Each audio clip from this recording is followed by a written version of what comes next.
Sejarah Tingkatan 5. Bab 8. Membina Kemakmuran Negara.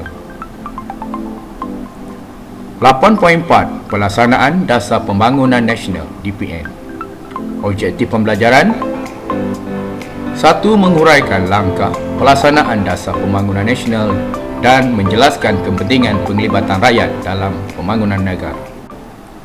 Pelaksanaan Dasar Pembangunan Nasional.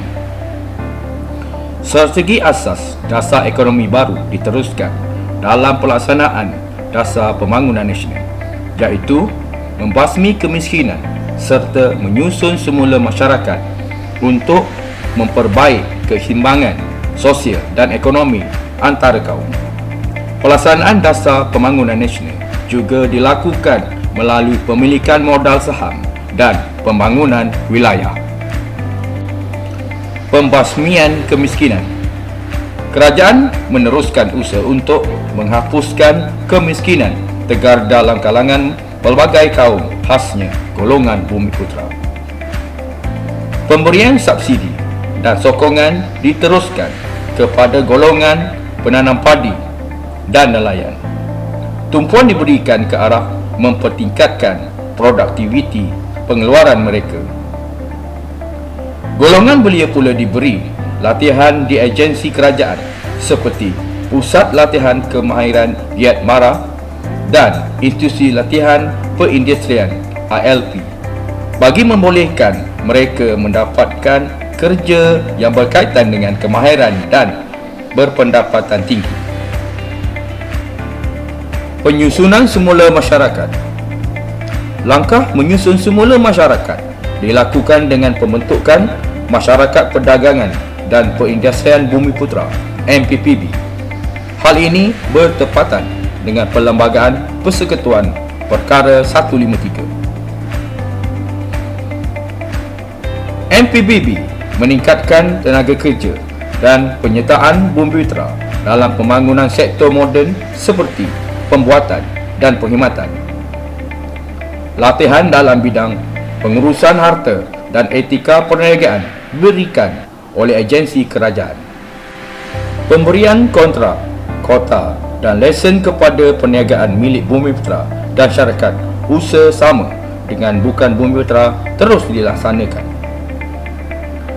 Perhatian khusus diberikan kepada penyertaan Bumiputera dalam IKS. Usaha-sama secara aktif antara Bumiputera dengan bukan Bumiputera digalakkan untuk membolehkan syarikat Bumiputera meningkatkan prospek perniagaan.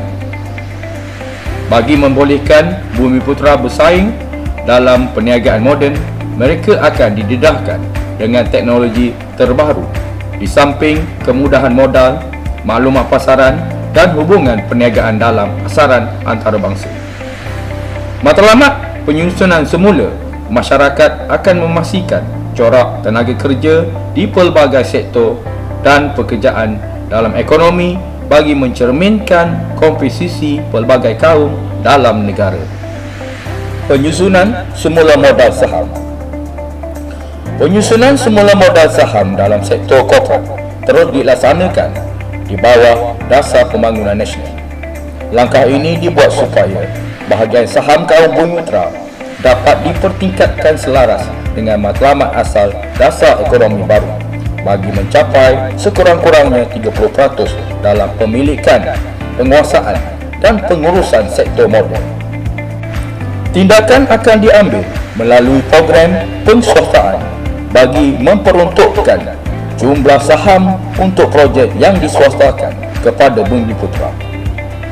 Penswastaan syarikat perniagaan milik agensi amanah yang dihaskan untuk Bumiputera adalah seperti berikut: Majlis Amanah Rakyat (MARA), Perbadanan Nasional Berhad (PERNAS), Perbadanan Kemajuan Ekonomi Negeri (PKEN).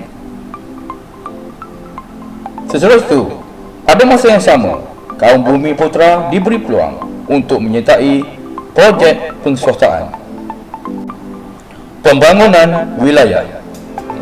Kerajaan meneruskan rancangan pembangunan wilayah untuk meningkatkan integrasi ekonomi yang saling melengkapi antara negeri. Usaha memperbaik ketidakseimbangan pembangunan wilayah memudahkan pencapaian kesamarataan pendapatan antara kaum di negara ini. Antaranya ialah Malaysian Agriculture Research and Development Institute (MARDI) telah ditingkatkan. Konsep pertanian pintar digunakan untuk meningkatkan hasil pertanian.